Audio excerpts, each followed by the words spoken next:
Namaste. Heart to Heart, Volume 1 by Pujya Shri Chariji Maharaj. Let us commence our next talk narration, Learning by Speaking. There is one comment upon Asse's talk. She said how difficult it is to speak about important things, which means normally we speak of unimportant things, isn't it? So much of human talk is a waste of time. Question: Yes, because we are afraid of revealing ourselves. Yes, but then why should we talk at all? If at all we should open our mouths, it should be about important things. But we are only chattering like magpies all the time without saying anything important. That is, conversation had sort of declined to that level. Much is spoken but nothing is said, and that has become the trend. You go to any of these major scientific seminars, symposiums, a great deal of words are said. If you count them, millions of words. I believe there is one reason why all the documentation that is subsequently printed out for circulation comes from the source into the hands of recipient and hits the waste paper basket, or the shredder nowadays. Very much like the New York Times, 56% of printing goes straight back to the paper mills. So what we should learn, I think one of the problems in speaking is to suppress what we want to say and to say what we don't want to say. That is the normal tendency. Now here there are two problems. To suppress what we want to say is as difficult as to say what need not be said. It's like trying to say something foolish in a language you see. Suppose you are asked to suddenly bring out some foolish nonsense in a language. You will have to think very hard. Accepting the standard jokes and the standard puns. To be a creative joker is really difficult. To be a creative punner is really difficult. And to create nonsense spontaneously is as difficult as a clown's performance in a circus, who has to sort of duplicate all the experts' performances but in a clownish way. So we face two difficulties. The average speaker faces two difficulties. One, suppressing the urge to say what he wants to say and in its place create some inane talk, which not only bores the audience but bores us, the speaker, as well. When you say what you have to say and there is no problem at all. It's like water gushing out of a tap. There is the pressure of need behind it, the pressure of the necessity to express behind it. But here there is the need to suppress what has to be said and to create some stream of nonsense which you are not able to handle by itself. Therefore, we fail as speakers, or we are afraid to speak. So I think all of you should realize these two problems in speaking. Whereas there is no problem in speaking what is to be spoken, I think you get the gist of what I am saying. Why it is so difficult to speak is not because we have nothing to say, but because we don't want to say what has to be said, and we have to say what need not be said, or sometimes cannot even be said. So we are able to overcome this. All of us will be able to speak, because there is no such thing as a good speaker. There is only someone who can be an effective speaker, and an effective talk is one which hits the target. And when you say what comes out of your heart, it must find a response in listener's heart. But if it's just a product of intellect, it finds nothing. No fine field of response on the other side. So please feel free to say what is important to you. And the second thing is this question of not revealing something which is really intimate to us, what we consider intimate to us, personal experiences. I got the clue to this when we read Babuji's autobiographies. He had been very plain, open. He hadn't hidden anything. What is there to hide? It's like a woman making up secretly and then facing the mirror to see whether there are any blemishes. You are cheating yourself, isn't it? And the second thing is, when we start talking of these things, we find that by and large all of humanity is experiencing the same thing. each one thinking it is personal, intimate, unique.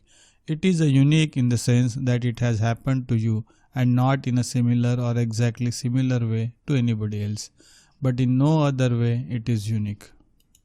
We have all suffered pain, we have all suffered frustration, rejection, also ecstasy sometimes, bliss. So, what is the difference between one human being experiences and another human being's experiences? So long as we hold on to them as if it is a sacred possession, very secret to be buried deep in our hearts. They seem to be very individualistic, which we should not reveal. But once you start revealing, you find it's all the same. It is like the river waters. Whatever be the name of the river, the water is the same. No, this is the water of the Mississippi, that is of the Missouri. This is of the Nile. Water is water. There can be minor differences in mineral content, which is of scientific relevance, not in general way at all. So we have to, what is the value in revealing these things? We find that underlying human life is this unity of experience, the unity of the way in which we face life, unity of what we gather from life, what we expect from life, finally, what we are to achieve from life. I think this also is a very valuable factor in creating a brotherhood or a sisterhood amongst us, that ultimately in the subconscious level what we have hidden or repressed is the same in the superconscious level. What we are aspiring for is the same. In between, in the conscious level, what we think is unique to us is by no means unique. All of humanity shares in it. Ergo, we are all one. So, I think revealing our secrets, revealing our secret experiences, or what we think are secret experiences, ultimately brings us closer to each other, because we find, we are all experiencing the same thing, therefore we are one, rather than trying to create a unity out of the human species or race in an imaginary way, that we are all human beings and therefore we are one. What makes us one? The way in which we live and respond to life, that is revealed in our talks. So therefore it is valuable, and I would urge all of you to participate in this adventure of revealing yourself and finding that what we have revealed is the same as what everybody else is revealing. It is very valuable experience, and I would say exhilarating experience, and even more it is strengthening experience, because at one shot it removes the loneliness to which we are unfortunately confined when we think we are unique. We have only our own experiences which we keep bottled up. I am afflict, mine is unique. These things I shall not reveal. We are creating a separateness where it doesn't exist. By sort of breaking this bottle into which this water is confined, we find it is part of the river or the ocean after all. And what was holding it in its individuality as a bottle of water was the glass, which is easily shattered. It is really wonderfully exhilarating thing to know that we are not unique in our fears, not unique in our aspirations, not even unique in our sins. I am often tempted to repeat the story of Dr. Varadachari, you see. Perhaps most of you have heard it. We were all sitting in satsang, half a dozen of us. A young man came. He was sitting behind us, sniffling. Some of us thought he had a cold, but when the satsang was over, he went to Varadachari and fell flat on his face, caught hold of his feet and started weeping. And so Varadachari asked him, "What is it, my son? Why are you weeping like this?" He said, "Sir, I am a sinner. Please help me." He said, "Sinner? My friend, this is a reflection of your ego. What is it that you have done that is unique? A bottle of wine? A woman? Which fool has not done these things? Come to me when you have done something unique." These were his words, you see. And really, what is that human being can do? Is there anything unique that we can do which no one before us has ever done? Whether it be virtue or vice, knowledge or ignorance, we all go through the same mill. And each one of us thinks we are unique. We are something individual, that all our fears and our problems are our own, not to be revealed. And if you will pardon me saying so, this is a curse, especially in English society.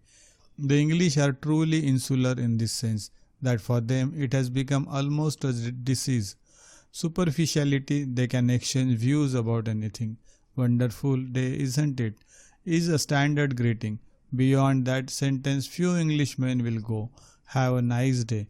Or the second one, when they are little more courageous. Now, the extent to which the English people have learned to contain themselves within themselves is an agonizing fact. They have to let go a great deal. And I remember Babuji said in 1972, I was quite troubled that in England spirituality will not progress to the extent it will be in the rest of the world. It will take a great many years, and I have wondered why. It is this problem, of course. At the other extreme, you have the Indian. You sit next to him in a train and he will reveal to you his innermost self. That is the other extreme of pendulum. I think the British and the Indians have complemented each other in very nice way. That is why even in empire building, perhaps the best friends that the British had were the Indians, because they were complementary races, totally insulated, totally exposed, disciplined, totally indisciplined, white, nondescript colors, laughter, cold, clammy, foggy, stultifying weather, hot, brilliant, tropical sunshine weather. No, I am not joking, you see. These are facts of observation. I used to be told by my friends in London, when I had the good fortune to live there for quite a long period many years ago, that in London there are only 4 sunny days in the year. And as they closed up their inner selves, they used to shut out the sunshine even on those 4 days. The sun would be shining brilliantly, the fellow would come out. Wonderful day, isn't it, Chari? And draws the curtain. So you see, this tendency is reflected in our culture, in facing the external world. So if anybody has to learn to let go, it is all of us. Some have to let go more, some have to let go less. So I would suggest, especially to my English sisters and brothers, learn to be more open. There is no particular merit in being each individual as island of an ocean of, shall we say, mutual ignorance. It is said of the English that it makes 40 years to make a friend. In England, they are very friendly people, but to make a friend makes 40 years, like their lawns, which are reputed to be 100 years old before you can step on it. I asked a friend, how long did it take you to make your lawn? He said, well, Chari, you know, we lay down the sods and then we roll them and then we cut them and then we water them. We roll them and this process goes on for 100 years. Then we have a lawn. So there is no point, if you are an island and a tiny island at that, in an ocean which is of a universal character, it's very difficult to communicate, of course. You have this funny, rather intriguing phrase or existential fact that an Englishman's home is his castle. Impregnable, impenetrable, but it is meaningless to shut oneself up in a prison like that. So you see, this is magnified in certain societies beyond human comprehension of its need. What on earth is it there for? Such a stultifying, constricting, confining, closedness. So we have to learn to open up, and this forum, I think, is a very suitable place for training, because after all we are brothers and sisters, and one need not be specifically afraid, especially when we are all traveling in the same train, as it were, the Sahaj Marg train, going to the same destination and talking about our experiences within that train. So that is the first step, a sort of an opener into this enterprise of self-revelation, not in the sense of revealing oneself to the others, but in the sense of revealing oneself to one's own self. We learn much by speaking. I have learnt most of what I am saying only by speaking, because in speaking I know what I don't know. It is not shyness which makes us suddenly close our mouths. It is not lack of anything else to say. It is the fear of revealing something I don't want to reveal, even to myself. Because when I say it, even to me, it becomes known that this you are. Until then, I can blissfully hide it inside myself and imagine that it doesn't exist. Therefore, the danger in speaking is to one's own self, that I am bringing out into the open something about myself which I had kept hidden even from myself. This is the problem, you see. So, when we are able to speak in a measure, it shows that this fear of the self knowing itself is vanishing, and then comes the possibility of really discovering the self by itself for itself. Thank you for listening. Here we conclude this talk. The next talk, losing loss, we will be commencing in the next narration video.